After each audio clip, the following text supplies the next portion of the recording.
What price crazy? Remember, the 5th of November. Tuesday's midterm elections will not be a turning point for the United States. That happened when we elected Donald Trump back in 2016. The roots of Trump's win were seeded back in 2008 with Ron Paul. And today, the words I wrote then, I think, hold the key to understanding what is happening around the world today. Quote, Paul offered himself up as a figurehead for a revolution that was mature enough to finally find him. His campaign is a spontaneous and self-organizing uprising of human frustration, acknowledging that it's truly time for a change in direction for this society and the responsibility that comes with that knowledge. Substitute Trump, Orban, Putin, Farage, Le Pen, Salvini, or Kurz for Paul, and that sentence is just as valid. Ron Paul was our Guy Fawkes. But unlike Fawkes, Paul eschewed all forms of violence to achieve his goals. And if you look at the film version of Alan Moore's V for Vendetta, which inspired my 2008 article, this is exactly what the people of England do.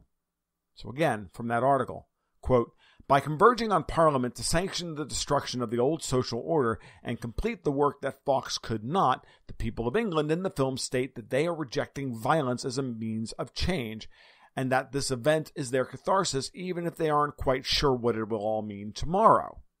V's vendetta transcended what happened to him personally, the wrongs done to him. V was the destroyer. Evie was his replacement, the rebuilder. And by the time 2016 rolled around, we'd reached the point of saying that's enough. What's happening is a bridge too far. It took 8 years to percolate, for the V memes to become commonplace and a critical mass of people to see through the illusions and the lies, for social media to spread ideas beyond the control of the gatekeepers. Their rule had become so corrupt, so intolerable, we latched onto the guy who took up even a portion of Ron Paul's message of ending the empire and cutting the corruption. In short, draining the swamp. That's why we rolled the dice with Trump. We knew Clinton was everything we didn't want. It was time to draw a line in the sand. And that created a complete meltdown by the other side of the political spectrum, the one that reveres state power. And that tantrum has lasted 2 whole years, and it will continue long after Tuesday's votes are counted. Because power is a drug that cannot be quit cold turkey. The systems that erect the powerful don't fail overnight. The perception of their invincibility does, but the breakdown afterwards, the chaos, has to be worked through. And that means anger, hate, intolerance, and violence. It means a major part of the country will embrace insanity as a coping mechanism. Many already have. Tuesday's election will be a turning point in this sense.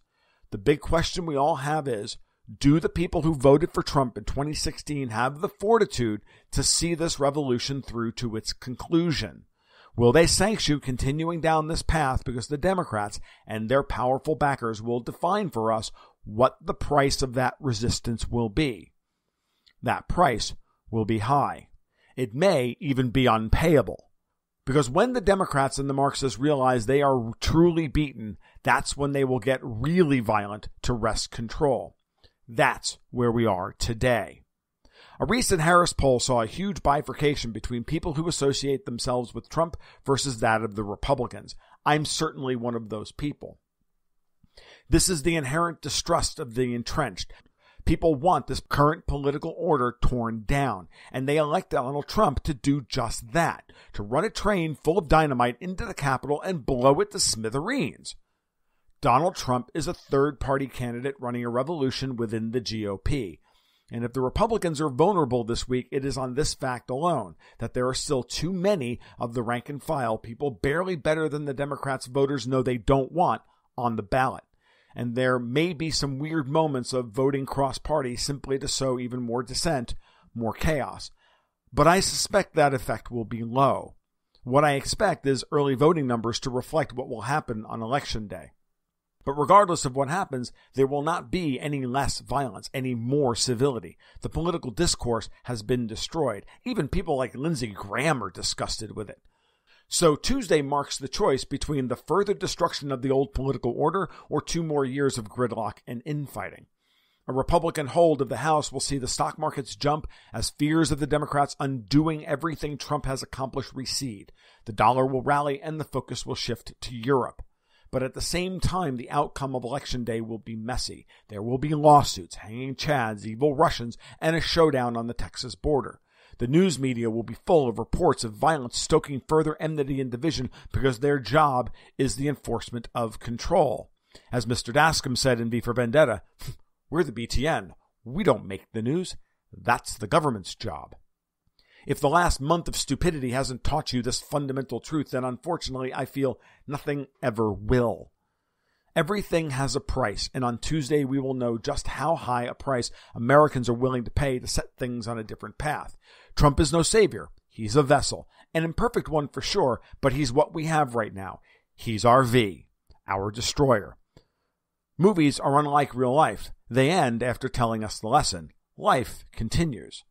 And the lesson of V for Vendetta is that we have to be the rebuilders. The people in Britain had to wake up the next morning and start. We're 2 years in and have barely begun.